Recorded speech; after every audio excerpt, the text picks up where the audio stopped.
This is one of those calls from my time on patrol that, honestly, it still gets under my skin. Even now, years later, I can't drive down certain quiet streets at night without my eyes flicking toward basement windows, just checking. My partner from back then?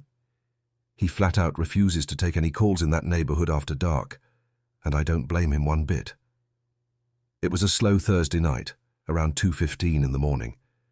The kind of shift where the radio's mostly quiet, and you're just cruising empty suburban streets under those dim orange streetlights, the ones that make everything look a little unreal. My partner and I were rolling through one of those cookie-cutter neighborhoods, big lawns, two-car garages, houses set back from the road, when dispatch finally broke the silence. We got sent to a residence for a possible prowler. The homeowner had called in, voice shaking, saying he could hear someone, or something, moving around in his backyard. He wasn't sure if it was a burglar, a raccoon, whatever. Calls like that come in all the time, especially late at night. But something about this guy's tone. There was real panic there. Not just nerves. It was the kind of fear that makes your own stomach tighten when you hear it over the radio. We pulled up about 5 minutes later. The house looked completely normal from the street. Lights off except for one upstairs window, front door closed and locked. No cars in the driveway acting suspicious. Nothing screaming trouble. The homeowner stepped out onto the porch as soon as we got out of the car. He was pale, barefoot, wearing pajama pants and a t-shirt, arms crossed tight like he was holding himself together. He told us he'd been up watching TV, couldn't sleep, and started hearing noises out back, footsteps on the grass, maybe branches rustling against the fence. Then he moved to the kitchen window and swore he saw shadows shifting near the bushes along the back of the house. Not just once, multiple times. Like someone was crouching, moving low, trying not to be seen. We decided to split up to cover more ground. Standard procedure. My partner took the left side of the house. I went right. I remember the air feeling heavier than it should have. Cool. Still. Almost thick. No wind, no crickets.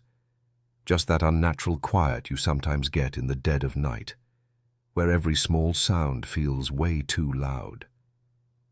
I worked my way around to the backyard, flashlight beams sweeping slow across the grass, the fence line, the shed in the corner. At first, nothing. Too quiet, honestly. The kind of quiet that makes the hair on the back of your neck stand up because your brain knows something's off. Then, I heard it. A soft, metallic click behind me, like a latch releasing, or an old door hinge giving just a little.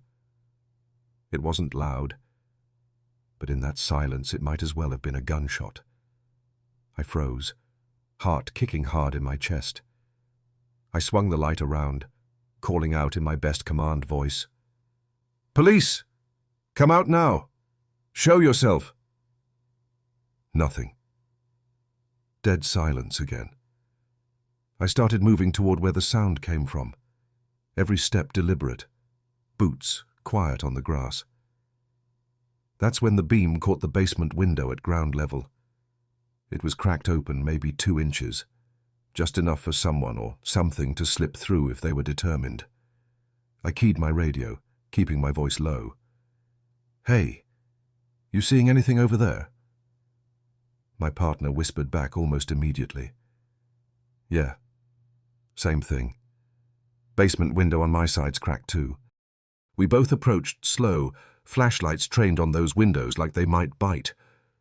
I crouched down, peered inside. The basement looked ordinary. Concrete floor, stacks of cardboard boxes, old shelves with paint cans and holiday decorations. Dark corners, shadows pooling everywhere. Nothing moving. But then, there was movement. Behind a tall stack of boxes near the back wall. Just a slow, deliberate shift of shadow, like someone easing their weight from one foot to the other, careful not to make noise. My pulse hammered in my ears. I could feel my mouth go dry. I didn't hesitate. I kicked at the window frame hard, yelling again for whoever was down there to come out. No response. No scramble, no footsteps running. Just that same heavy silence. We didn't wait. We pried the window the rest of the way open, popped the lock, and dropped down inside. Flashlights sweeping fast, corners, under the stairs, behind every stack of junk. We cleared it methodically, room by room, calling out as we went. Nothing. No footprints in the dust on the floor. No disturbed boxes. No sign anyone had been there at all. But I swear to you, the whole time we were down there, I felt watched. Like eyes boring into the back of my head from somewhere just out of the light. That prickling feeling you get when someone's standing too close, breathing on your neck. My partner later said he felt it too. We both kept glancing over our shoulders, even though we knew the place was empty. We came back up, secured the windows, and went through the rest of the house with the homeowner. Every interior door was locked from the inside. Every window on the upper floors was shut tight, latched. No forced entry anywhere. Nothing missing. Nothing out of place. We stepped back outside onto the porch to talk to the guy. He was standing there, arms still wrapped around himself, looking like he'd aged 10 years in the last 20 minutes. And then he said something that made the skin on my arms crawl. "I saw him," he whispered. "Clear as day. He was down in the basement, moving behind those boxes. But I didn't call you from inside the house." We looked at him. "What do you mean?"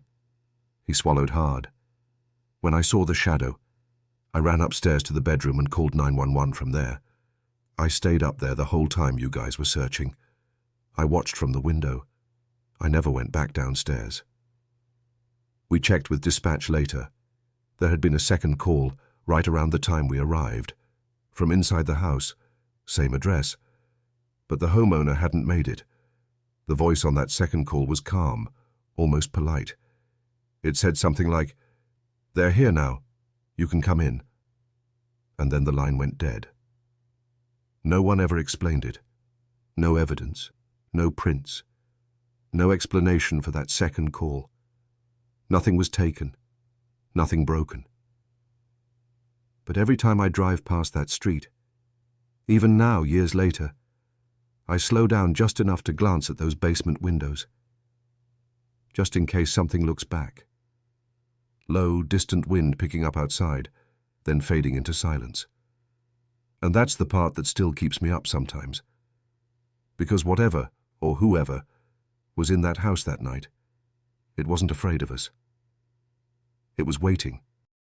This is one of those stories I still hesitate to tell out loud.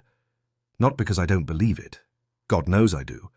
But because every time I start thinking about it again, I feel that same slow, crawling dread settle in my chest. Like something's listening. Like something's still waiting for me to finish. It came to me in pieces, the way these things usually do. A guy reached out through an old forum thread. I moderate sometimes. Anonymous. No profile pic. Just a string of dated entries he'd typed out over months. He called it a journal. I call it the scariest thing I've read in years. His name was Mitchell, or at least, that's what he signed at the beginning. It started on October the 7th, 2024, middle of the afternoon. Ordinary day.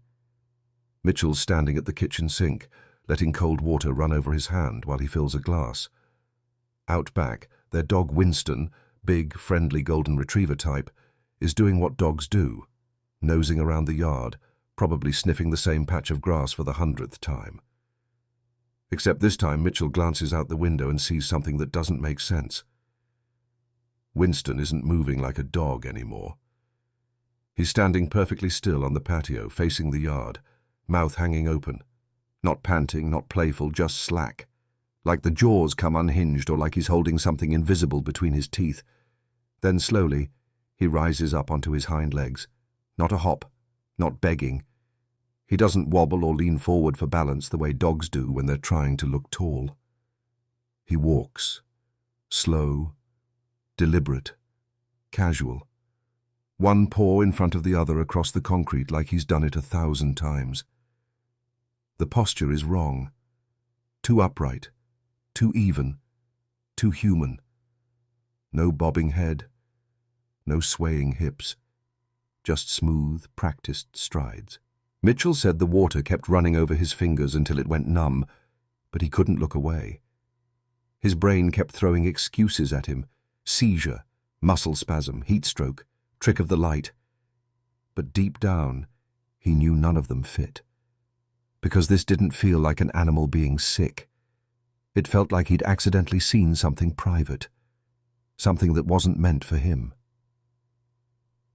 The next day, nothing.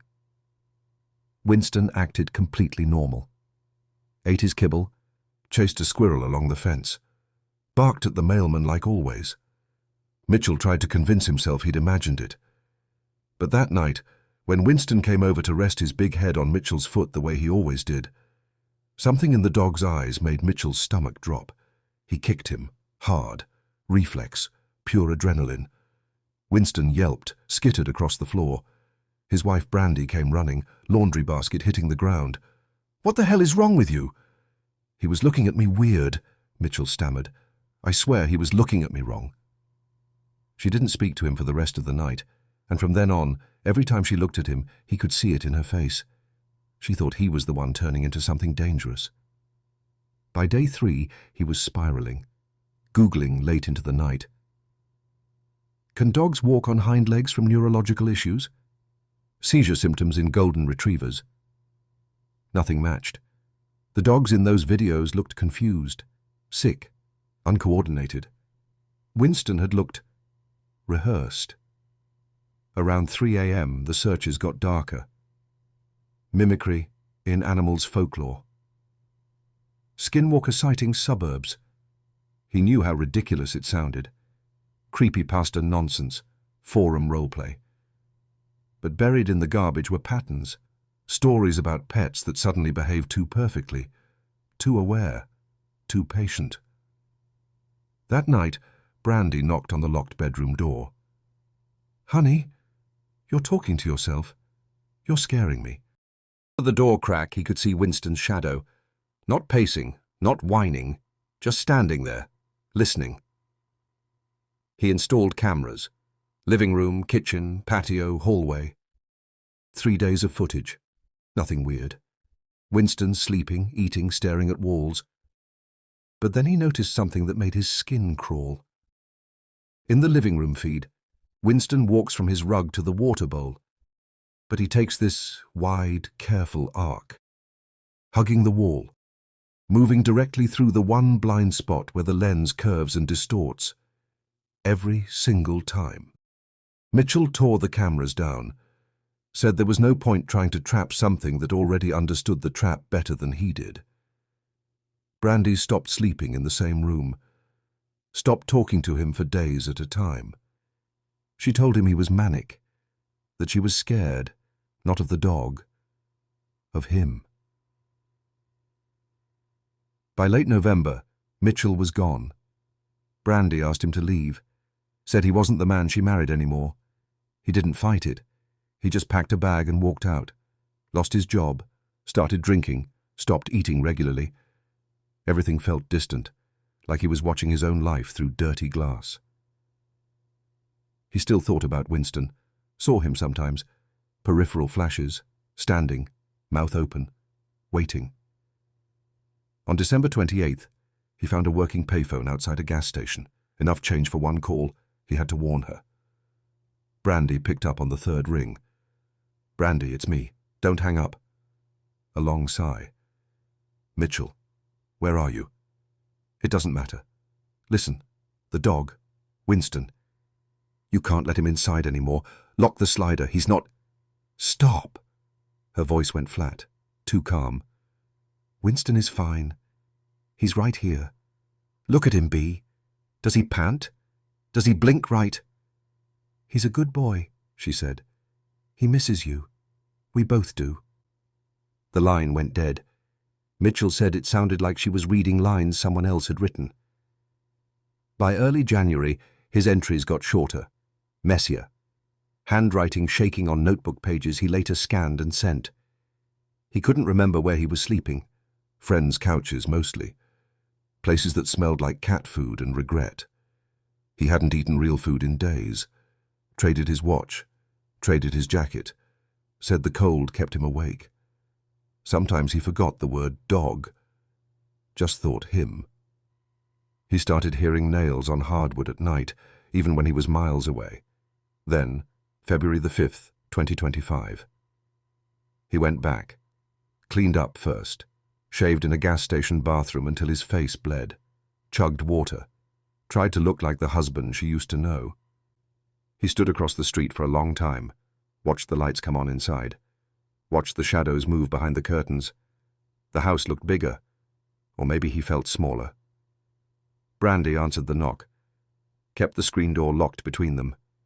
She looked tired, disappointed, clean, like normal life had kept going without him. "You look better," she said quietly. "I am better," he lied. He asked to see Winston. She didn't turn around. Down the hallway, through the dim light, the glass patio door glowed soft blue from the outside light. Winston was sitting there on the other side of the glass. Perfect posture. Too straight, facing inward, mouth slightly open, slow breaths fogging the pain. For one stupid second, Mitchell felt relief. Then he noticed Brandy's hand on the doorframe, the way her fingers hung, loose, curled, exactly the way Winston's front legs used to dangle when he stood. Her breathing matched the fog on the glass, slow, deliberate. And he finally understood why the cameras never caught anything, why there was never a rush, why it practiced patience instead of speed. Because it didn't need the dog anymore. Brandy smiled at him, not with her mouth. Mitchell walked away. From the sidewalk, he glanced back through the living room window. She was standing there, watching him go, and beside her, perfectly still, too tall, too dark, was something else. She never let Winston inside again. Because he never left. Soft breathing behind glass, slow and even, fading into silence. That's where the entries stop. No more dates, no more updates. I don't know what happened to Mitchell after that night. I don't know if he ever got help, or if he just kept walking until the world blurred out. But I do know this. Every time I hear a dog scratching at a back door late at night, I don't open it right away. I wait. Just to make sure the breathing on the other side sounds right. This one still hurts to talk about. Not just because of what happened that night, though God knows that's bad enough, but because every time I try to tell it, I can still hear Eli's voice saying my name the way he used to. Casual, annoyed, like nothing could ever really touch us. And then, I remember how that same voice sounded later, when it wasn't coming from him anymore. It was late spring, one of those warm nights where the air feels thick and the bugs are loud enough to make you forget how quiet everything else is. Eli had been texting me non-stop for days about this place. An old county admin building out near the lake, half falling down, boarded windows, chain-link fence with warning signs nobody pays attention to anymore. He kept calling it Ground Zero for the skinned man stories. You've probably heard versions of it online. Maintenance worker who vanished years ago, hikers finding skinned animals in the woods, people disappearing without a trace, their clothes left behind like they just stepped out of them. Most of it sounds like creepypasta garbage. Eli swore it wasn't. He had screenshots, old forum threads, blurry photos of missing person flyers taped to telephone poles. He even had a blurry picture someone posted of what looked like a deer hanging in the trees, skin peeled back clean, like someone took it off in one piece. I told him it was bullshit. He told me to come see for myself. I should have said no. I almost did. But Eli had that way about him, half dare, half promise, that if you didn't show up, you'd miss something nobody else would ever believe. And honestly, part of me wanted to prove him wrong, Part of me wanted to walk through that rotting building, laugh at the shadows, film him jumping at nothing, and drive home knowing the world was still boring and safe. So I went. We parked a quarter-mile away on a gravel service road that wasn't even on Google Maps anymore. Eli was already out of the car, tapping his flashlight against his thigh like it was a nervous tick. Click, click, click. The beam stuttered across the weeds and the sagging fence like the whole place was glitching. "Dude," I said, keeping my voice down even though the nearest house was miles away, "you're going to burn the battery before we even get inside." He grinned back at me, that cocky half smile he always got when he thought he was about to win something. "Brought spares. Relax." I wasn't relaxed. The trees pressed in too close along the lane. The air smelled like rust and wet earth. And the building itself, low, concrete, windows punched out like missing teeth, didn't look abandoned. It looked interrupted. Like everyone inside had left in the middle of a sentence and never came back to finish it. Eli lifted the cut section of chain link and slipped through. I followed, heart already kicking harder than it should have been. Inside the fence line, the weeds were taller, wilder. Broken glass glittered under our lights like frost.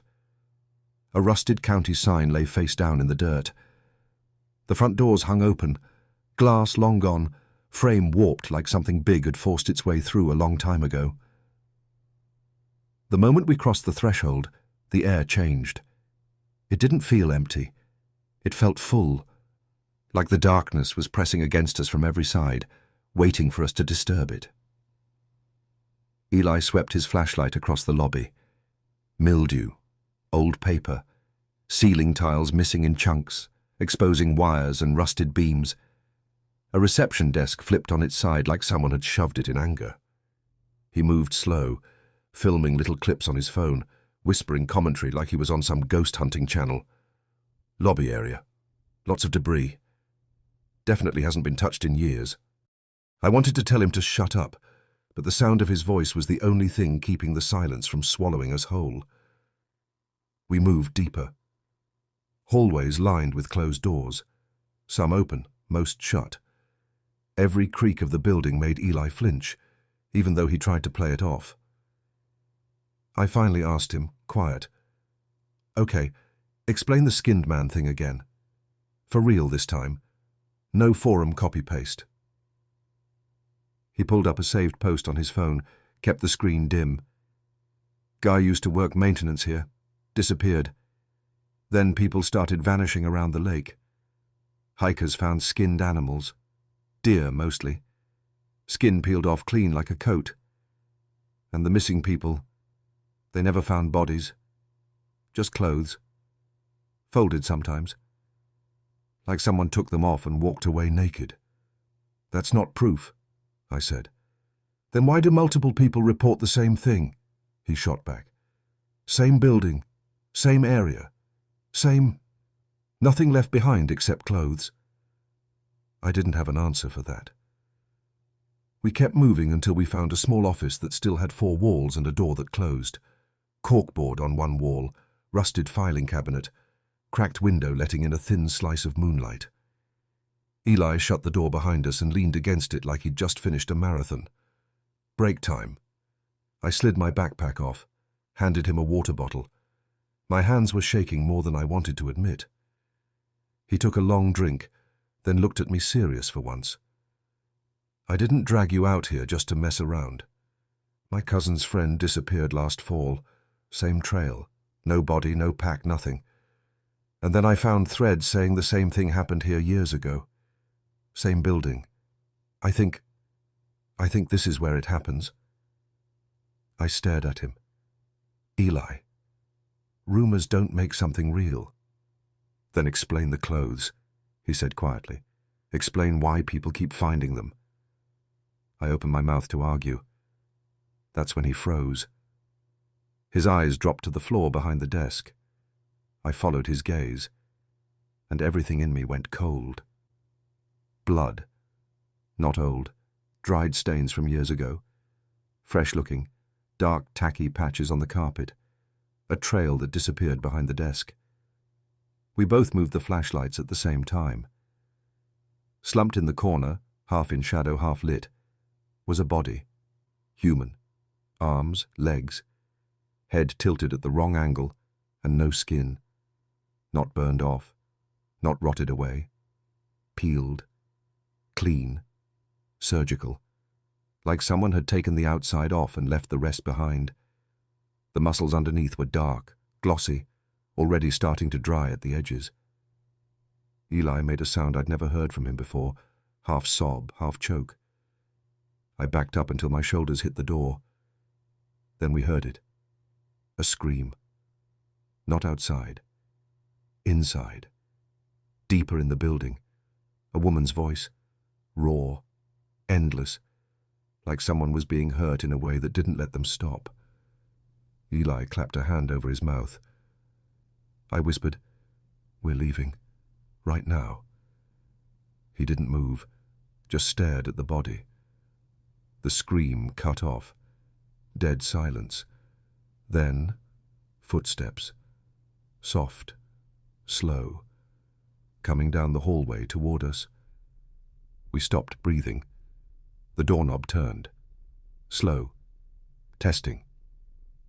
Eli's eyes met mine, wide, terrified. The voice came through the crack in the door. Close. Too close. "Eli." He flinched like he'd been slapped. The voice tried again, matching his tone perfectly this time. Lazy. Familiar. "Eli." I grabbed his arm, hard. "Don't answer." The doorknob rattled. Then, thump. Something heavy against the wood. Another thump. The frame cracked. The voice again, wet now, wrong, like words forced through a throat that wasn't built for them. "Open." The door exploded inward. Splinters flew. The lock snapped, and it stepped through. No skin. Exposed muscle stretched tight over bone. Long fingers ending in pale, hooked nails. Face without lips, without eyelids, teeth always showing, eyes dry and fixed. It smelled like blood and heat and copper pineys left in the sun. Eli bolted. He shoved past the desk, sprinting into the hallway. The thing moved faster than anything should. 1 second in the doorway, next second halfway across the room. It lunged for him. I swung the rusted letter opener I'd grabbed from the drawer. The blade scraped across its arm, screamed like metal on stone. It didn't flinch. It just turned its head toward me, looked at me. And I swear, there was no expression to read, but something in the way it tilted its head felt like it recognized me, like it was deciding. Then it brushed past me, close enough that its shoulder grazed mine, and raked 3 long claws across my side. Hot. Immediate. Fabric tore. Skin tore. Blood soaked through my hoodie in seconds. I hit the wall hard. Eli screamed from down the hall, short, cut off. I pushed off the wall anyway, clutching my ribs, fingers slick. I limped after the bouncing flashlight beam. Around the corner, Eli on the floor, scrambling backward, phone still recording, screen flashing. The thing stood over him. Eli sobbed, "I'm sorry, I'm sorry." It reached down, grabbed his shoulder, almost gentle, then pulled. Eli's scream became something wet and final. The thing lifted what it had taken, a sheet of skin, glistening, draped over its arm like a coat. It turned toward me. I ran. Hallway, lobby, broken doors, weeds, gravel. I heard it behind me, not footsteps, but a soft scraping, nails on concrete. Then Eli's voice, perfect, casual, like he was jogging to catch up. "Dude, wait up!" I didn't look back. I made it to the car, locked the doors, called 911 with shaking hands. They came. They found blood in the office. They didn't find Eli. They didn't find a body. They told me maybe it was a prank. Maybe I got hurt running. Maybe I imagined the rest. A week later, a video showed up from an unknown number. Eli's phone footage. It freezes just before the thing steps into frame. Then the camera moves, slowly, deliberately, until it points straight into the lens. Her face fills the screen. No skin, teeth showing. Eli's voice, close, calm, whispers, "Come back. We're not done." I deleted it. I blocked the number. But I still hear him sometimes, late at night, when the house is quiet. Just my name. The same way he used to say it, and every time I check the locks twice. Because I know what's waiting out there, and I know it still has his voice.